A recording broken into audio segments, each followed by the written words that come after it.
hunting these stupid elk out in the middle of nowhere.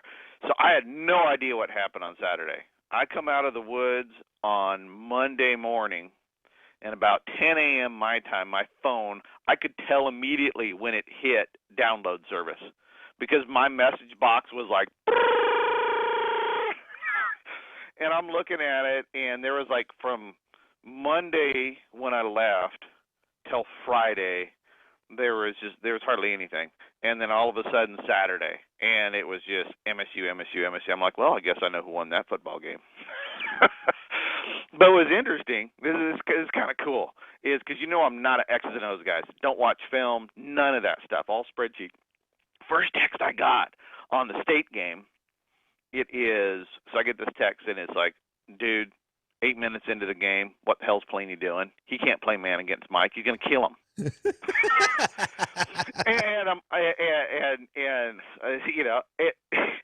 And then here we are before the end of the second half. Dude, he still hasn't adjusted. This game's over. This is before halftime. Okay, now here's what's cool. Can't tell you the name of the guy, but he's a defensive coordinator in the FBS. He's one of my clients. And he's texting me what's happening in the first half. He didn't know I was gone elk hunting either. He thought I was still around. And so the third text was like, "Are you okay?" and then after the game was over, obviously nobody wanted to jinx it. I mean, you were probably, how many state fans like you were sitting there going, I can't tell anybody about this because I'm going to jinx it. I can't, I got to keep everything the same. The game's not over till it's over. Right. And, man, as soon as it was over, it was, it was lit up. And, well, and we talked about LSU on the show earlier, too, in that we felt at least from my perspective, I felt they were extremely overrated.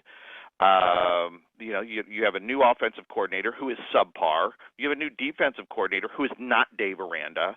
You got the COVID issues, so you have a problem meshing all of that stuff. And you lost a ton of guys to the NFL. I know they recruit in the top 5 nationally year after year, but you still lost a ton of experience, which to me in 2020 COVID lack of practice is a big deal. And then you have a national championship hangover. Not everybody is Dabo Swinney and Nick Saban able to refocus these guys. Outside of those, you look at Texas hangover, Auburn hangover, Florida State hangover. Ohio State. Urban kept it there, but there were issues. Sure. So it was kind of a perfect storm. Mike Leach, his experience. Remember, he handpicked a veteran quarterback to come in, and obviously that worked. I think the big thing, and I sat there thinking about it, and I was like, who's really the most, who am I excited for on this? And first and foremost, just state fans. I mean, it's fun. See, about 20 years ago when I first got my Oregon Duck tickets, they weren't a top 10, top 15 recruiter. They were a top 30 recruiter. They were the 3rd, 4th, 5th best recruiter in their division, in their conference, that kind of thing. And beating a USC, beating a Washington, these were huge upsets. So I'm totally stoked for all the state fans out there because that's just a great feeling, especially this year, topsy-turvy, all over the place. Who knows what's going to happen? That's a great feeling. But the number 2 guy I was super happy for, Zach Arnett. I know that sounds funny because you're going, dude, 600-plus yards passing, Mike Leach, woo! But that's a new defensive coordinator. Guy calling plays for the first time. He's on the road against the defending national champs. And, again, I'm not an X's and O's guy, didn't watch any film, but you look at the numbers, that is a solid job. That is a great way to start being the defensive coordinator under Mike Leach because, look, I've seen a ton of games out here in Pac-12. And Washington State wins or loses them 55-52. It's one side or the other. And you look at the scoring efficiency on offense for LSU. I think the score was closer than the game really was. And so I'm really happy for Zach Arnett. The number 1 guy I'm happy for is John Cohen. okay? Because the athletic directors, man, I work with them all the time, all over the country, and it is kind of a thankless job when it comes down to hiring and firing, because you make the bad hire, everybody jumps your ish. I mean, right on you, right? Especially in the SEC, there ain't no love lost if you're losing games in the SEC. Right.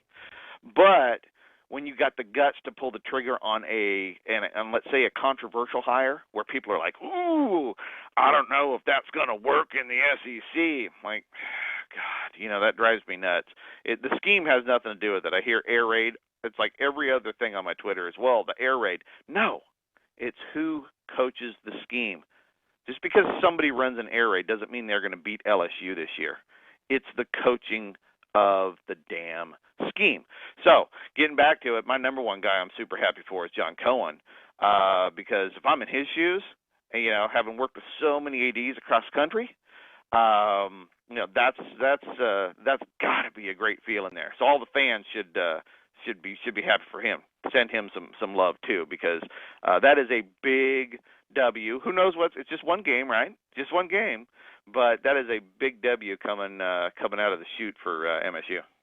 Dave Bartoo on the Coors Light guest line. How did Orgeron's comments land with you on talking about how the defense was better and going to be better than last year and so on? Right? Didn't he say that like a week before the game? This is the best defense we've had since we've been here. I'm like, dude, what kind of drugs are you on?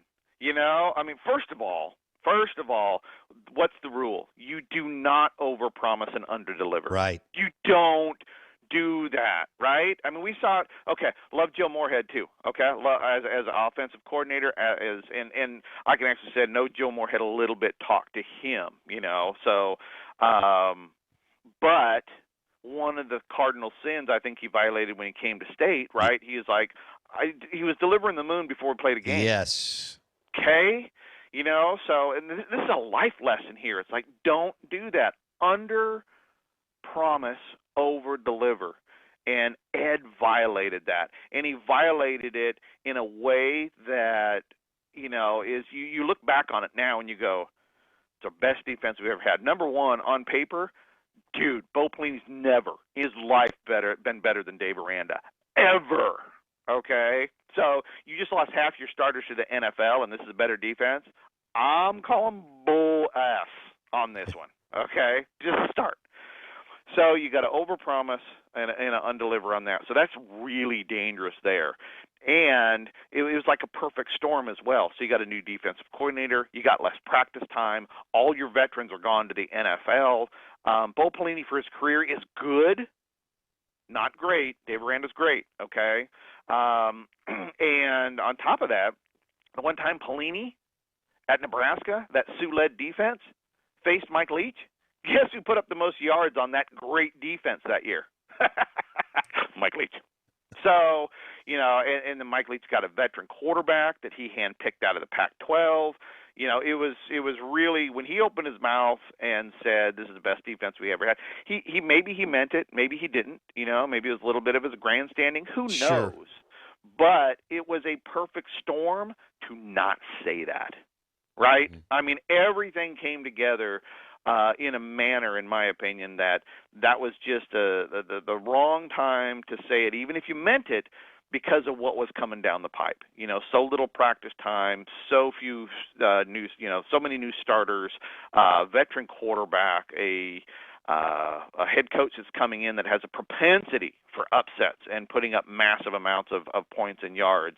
So it was a perfect storm for Edo. I understand, maybe it was a motivation thing, but I think that's kind of a life lesson. We see it all the time, that overpromise, underdeliver, and that's just a classic example of it, man. Dave Bartoo on the Out of Bounds show and the Coors Light guest line. Let's go to Jimbo Fisher and the Aggies. They struggled with Vanderbilt, but they won 17-12. Now they're 18-point underdogs going to Tuscaloosa. They've recruited better. They're paying Jimbo $8 million a year. He's supposed to lead them to this promised land. They could get blown out this weekend. What are your thoughts here as you watch Jimbo and the Aggies travel to T-Town? So I was looking at the scores, rolling through the SEC scores, and that was my biggest surprise and disappointment. It was almost the mutual feeling at the same time. I looked at that thing, and I believe it was 17-12. 17-12. You are now the number 3 recruiter in the West. You supplanted Auburn as the 3rd best recruiter. You have more starters coming back than anybody else in the SEC, maybe even the country. I don't know that one right off the top of my head. You got your OC back. You got your DC back. You are more together as a team in a practice-shortened season than arguably anybody else in the country. You are at home, and you put up 17 against Vanderbilt, the worst, by far the worst talented team in the SEC. Now, like you said, they got the W. Everybody's got to get lucky in a magical season, right? Because everybody's talking, A&M can have a magical season, but teams that get the playoffs, teams that win national titles, blow teams out constantly. Blow them out constantly. So, A&M, I got into field goal range of Mountain Lions and Wolves this last weekend more than A&M did. And so that was a huge disappointment there. Maybe they overlooked Derek Mason, who is an awesome defensive coordinator. I think Derek Mason at Vanderbilt, when they let him go or he leaves, somebody's going to pick him up. He will make somebody a national title contender. But A&M, again, one game, but that was, to me, the biggest SEC disappointment because they had everything going for them. And to me, to be a national title contender, you have to smoke teams. It is pedal to the metal. It is margin of victory 24/7. And if you're an A&M fan hoping for a playoff spot, you got a W, but it's a W against a team that is not going to get you a quality win. So the only thing you can get out of a margin of victory, and that was not it. Bartoo on the Out of Bounds show, recapping week 1, but also discussing week 2. Speaking of, Ole Miss at Kentucky, Bartoo. Kentucky's a 6.5-point favorite. Oh, you're jumping ahead to next week already? Well, do you want to continue to recap? No, I'm going to circle back on you here. I'll just start running the interview and interview myself on this as I'm thinking. No. But so Ole Miss is going to Kentucky, right? Yes. So, from a talent perspective, even. Okay, we're even on talent when you account for the road. From an offensive standpoint, Lane Kiffin's a better play caller. Okay, so I'm going offense advantage, Ole Miss. Defensive advantage, Durkin. That one's a toss-up. Okay, so when it comes right down to it, if this was a regular season game, regular practice time, regular everything, I'm leaning Ole Miss because of the coaching edge. However, practice time, continuity, culture build, I think the edge goes to Kentucky in 2020 because of everything that's going on. What was the spread on that one? 6.5. Kentucky's favored.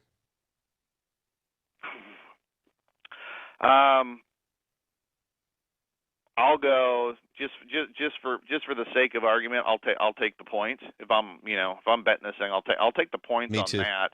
See if I can get it up to 7. 7 would be nice. 7.5 would be great. But I'm leaning Kentucky on this. Talent's close, coaching's close, edge is Ole Miss. But we should add one this year. It'd be like all the COVID intangible factors. I think that leans towards Kentucky in this football game. Close football game. That's what I'm betting on too. Just because everything matches up so well. Where the scoring will be, I think it'll be higher than expected. So whatever the number is, if the line is under 55, I'll go over on the score in that game as well. It's 61.5. Oh yeah, I'm just going to avoid that altogether. So, well, remember this is kind of a reminder to everybody: the average Power 5 score total is 55. For the last 10 years, you add up all the games divided by the number of games, it's 55. That's your midpoint. So that's why I said that for the listeners out there. Just a reminder is that 55-point line is your average FBS football game. So if instead of 61, if it was at 54, Mm-hmm. and you know, and I'm looking at the numbers going, this thing's going to be a higher scoring game than expected. Then yeah, if it was at 54, I'd bet the over. At 61, I'm going to pass on that because the line is where my numbers are at already. Dave Bartoo, College Football Matrix on the Coors Light guest line. Auburn at Georgia. Georgia is in somewhat disarray. They started a kid at quarterback who wasn't ready. Then they threw a walk-on in. And, you know, Arkansas made it a game for a while, believe it or not. And now this JT Daniels is been cleared to play. He's a transfer from Southern Cal, but, you know, who knows? So it's Auburn at Georgia. Georgia is a -6.5 point favorite. I'll take the points. I got no problem with that. See, with Georgia, Kirby Smart keeps doing the same damn thing over and over and over. He keeps hiring average offensive coordinators. It's like he's hiring a guy that is an average offensive coordinator because he understands the offense as a defensive mind. Oh, so when I'm going to hire Bo Bounds, my offensive coordinator, because I understand his offense. So when he's talking to me about offensive game plan, I understand it as a defensive coordinator. Okay, well, if you understand it, probably a whole bunch of other dudes understand it. So, you know, wouldn't you want to hire a guy where you go, damn, I can't figure out his offense? So I know everybody loves the Todd Monken hire, but in terms of best available, I think it was far, far, far from that. So Georgia has all the talent in the world, you know, in terms of the recruiting side of it and everything. And I know the quarterback issue is still a question mark, but I think they're going to struggle on offense again because they don't have the best guy available. So Georgia's at home. They got a talent edge. Obviously, I'm taking Georgia to win that football game. But if it comes down to picking the spread, I'd kind of watch that line. Again, like the Ole Miss, I'd love to be at 7. Well, and arguably, I don't know, you saw a lot of the games, at least on paper, Auburn looked like they have a darn good defense in week 1. Yes, and the over-under in this game, Auburn at Georgia, Bartoo, is 44.5. Oh, yeah. That's what I'm talking about. Classic SEC slobber knocker right there. So you got 44. So now think about that. You got 44.5, and you have basically a 7-point spread. So Vegas sees this as a, what would that be, 27-20 game? That's basically what they're, you know, that's 47 points right there. So it's a 26-19 game is what the projection is. So I would err on the overside on that. You know, I'd like the number. I'd like to be at 46, 47. So for the fun of it, we'll go over 44. We'll take Auburn to cover, Georgia to win. We got about 3 minutes here with Dave Bartoo at CFB Matrix on Twitter, and we're talking talent and coaching effect and location. Although location doesn't matter as much this year with 25% capacity. We are expecting governors to double that soon but in some states. Back up. Does it really matter? I think you're overvaluing it, man. I mean, we've talked about the SEC. 70% of all SEC games go to the better recruiter, period. Okay? Last week, the team with the better talent won 91% of the football games. Didn't matter home or away, 91% of the games went to the team with the better recruiting. Okay. In all of college football. So I know everybody that pays for a ticket and screams and yells and tailgates and eats food and gets drunk and rings that cowbell thinks they're a really, really, really big difference. I think they're having a really, really good time, but ultimately I don't think it's that big of a difference. I think really what it comes down to is familiarity with the environment.